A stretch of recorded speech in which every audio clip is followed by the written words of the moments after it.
गहरे जंगल में एक गरीब ब्राह्मण अपनी छोटी सी कुटिया में तप करता था। उसके पास कुछ नहीं था, बस एक मिट्टी का लोटा और ईश्वर पर अटूट विश्वास। हर सुबह वो नदी से पानी लाता और उसी से पूजा करता। पूजा के बाद वो लोटा रख देता था जैसे वो कोई देवता हो। उस दिन सूर्य थोड़ा धुंधला था और हवा में कुछ अजीब सी गंध थी। एक वृद्ध साधु धीरे धीरे कांपते हुए उसके द्वार पर आए। पानी मिलेगा क्या बेटा? साधु ने कमजोर स्वर में पूछा। ब्राह्मण ने बिना कुछ कहे अपना पूरा लोटा उनके हाथ में रख दिया। साधु ने धीरे धीरे जल पिया, मानो अमृत पी रहे हों। जल पीकर साधु मुस्कुराए और बोले, तू अमूल्य दान कर चुका है। तू जानता है यह जल किसी के जीवन को बचा सकता था। ब्राह्मण ने कहा, मेरे पास यही था, लेकिन आपको जरूरत थी। साधु की आंखें चमक उठी। ये सच्चा दान है। फिर साधु ने आकाश की ओर देखा और कुछ मंत्र बोले।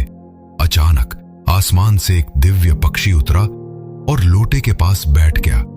ब्राह्मण के हाथ कांपने लगे। ये कौन सा चमत्कार था? साधु बोले, तेरे इस लोटे से अब अमृत निकलेगा। लोटे से गिरती हर बूंद से फूल खिल रहे थे। साधु बोले, अब ये जल पूरे गांव को जीवन देगा। ब्राह्मण की आंखों से अश्रु बहने लगे। उसके लोटे ने संसार बदल दिया। अगले दिन गांव के लोग पानी के लिए उस कुटिया पर आने लगे। हर किसी को उस लोटे से जल मिलता और वो ठीक हो जाता। गांव में बीमारियां समाप्त हो गईं, जैसे कोई चमत्कार हुआ हो। लोग उस लोटे को जीवन पात्र कहने लगे। लेकिन ब्राह्मण अभी भी उसे ईश्वर की कृपा मानता रहा।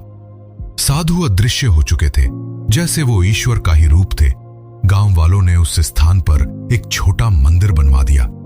उस मंदिर को नाम मिला अमृत कुंड। ब्राह्मण वहीं बैठकर आने वालों को आशीर्वाद देने लगा। अब वो ज्ञानी बन चुके थे, पर उनमें कभी घमंड नहीं आया।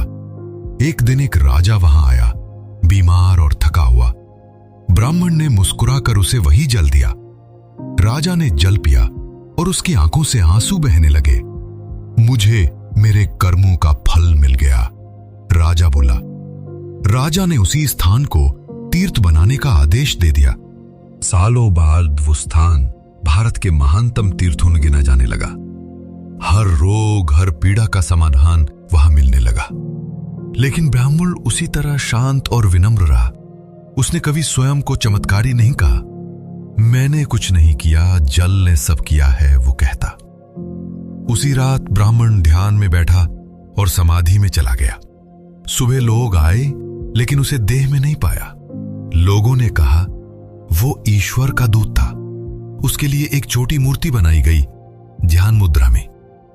अब भी लोग वहां जाते हैं, एक बूंद अमृत जल लेने, क्योंकि सच्चा दान वो नहीं जो हमारे पास ज्यादा हो, बल्कि वो है जो हमारे पास बस एक ही हो और हम फिर भी दे दें।